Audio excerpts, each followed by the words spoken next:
Okay, here are the tools that you're going to need. You're going to need you can do this with a flathead screwdriver, but this is called a panel popper, and it's designed to pull out the push-in pins, which I'll show you in a second how it holds on trim pieces.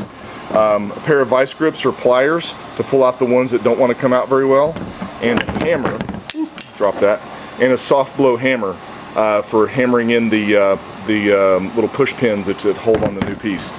I've got a little scraper here to I was trying to scrape off. By the way, I did the other side already, so I know what it looks like, but you guys aren't going to get to see it until I do this side. Anyway, I was using this to scrape off some of the old adhesive, but you really don't have to. Then I have a rag here that I wipe off the dust that was underneath the original ones. So first things first, let me show you what we need to pull out. You see all the way around the edges, we have these little pieces right here. Those need to pop out very easily. So I'm going to put the camera down here and I'm going to show you what it does, how to take them out.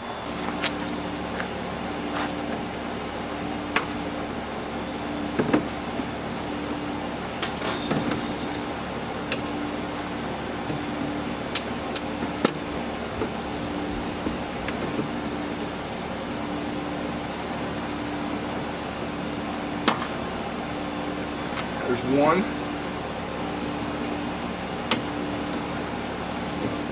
Now these front ones have these little locking clips. They're called Tough Locks.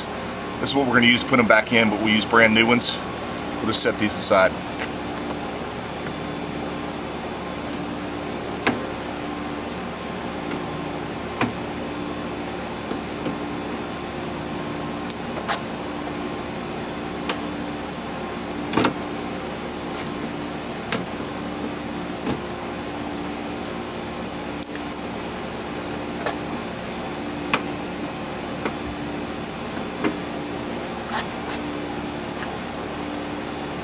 Alright, once they're all out, just grab a hold. Oh man, look at all that mud come out of there. Woo. Just kind of give it a gentle pull. Get rid of all the, there's some 3M adhesive on there. And that's it. Simple as that.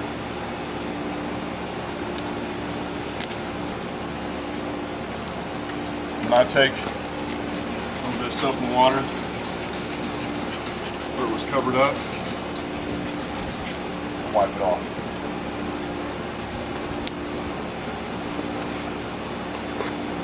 And I just left the adhesive on the other side because honestly it doesn't get in the way of the new flare at all, and it's a pain in the butt to take off. So let's go get the other flare ready to snap on. Alright, you see I've got the fender flares here. All pretty. And I already have put in the little trim pieces. Now these flares are from Bushwhacker. They're called the Pocket Flare. They give you about 2 inches more clearance than stock, or coverage than stock. And they come with this stainless steel hardware. This stuff is held in with nylock nuts in the back. You have to actually install these, and they're kind of a time-consuming process because there's so many of them. But what I did is I wanted a black fender flare. And these came black, but they had some shipping damage on them. So I went up to AutoZone and I got me some duplicolor trim paint. And this stuff worked wonderfully because it has a good plastic adhesion. So therefore, all I did was kind of scuff it up and then wiped it down with a good coat of Windex to get all the dust off of it. And then I put 2 coats of this junk on it, and it worked wonderfully. And it gave me the exact look I wanted to. It's got a satin look to it. It's good and durable. And then I have to put all of these guys on here. So the next thing we have to do to get it ready is we have to put this little rubbery junk on it. It's this stuff right here. It's got a 3M backing. I don't know if you can see the red stuff on there. And that 3M backing actually goes, let's see if I can get this to where I can do it correctly. The 3M backing goes towards the inside of the fender flare. And then what you do to get it started is you pull back about 3 or 4 inches of this stuff, about like that, and you get it started in this little opening.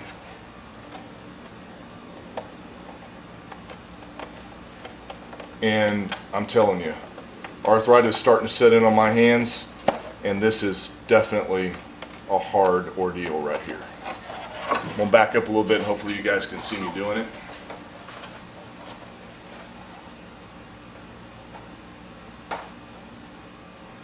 I'm going to start from the other side because it just makes more sense with my being right-handed.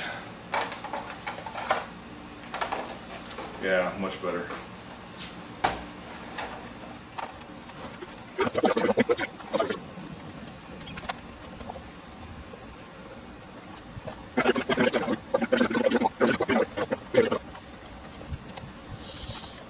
That's it. Take a razor blade and cut off the excess.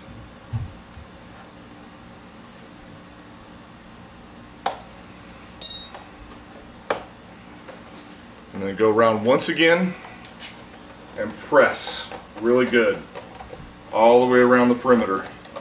Make sure that little rubber seal is nice and seated. Alright, let's go outside and put this on the truck, see how she looks. This is where the hammer comes in. You got to use these things right here, which goes up into the fender well. And they line up with the existing holes. And what I did is I start at the bottom.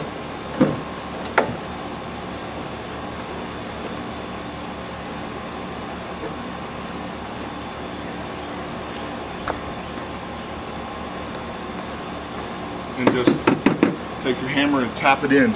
You can push it in a lot with your fingers, but it works much better when you use your hammer.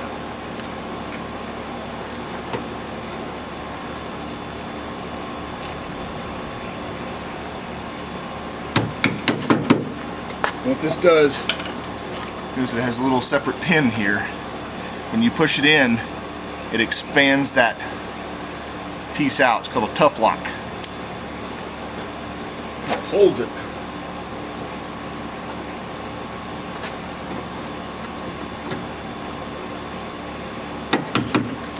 And you have to really push on these to get them to the holes too.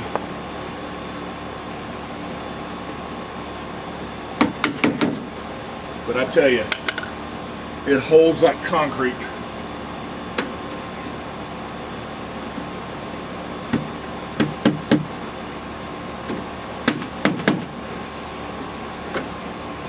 That's as simple as that.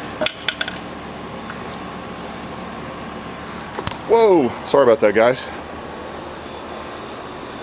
And that's how they look when they're done.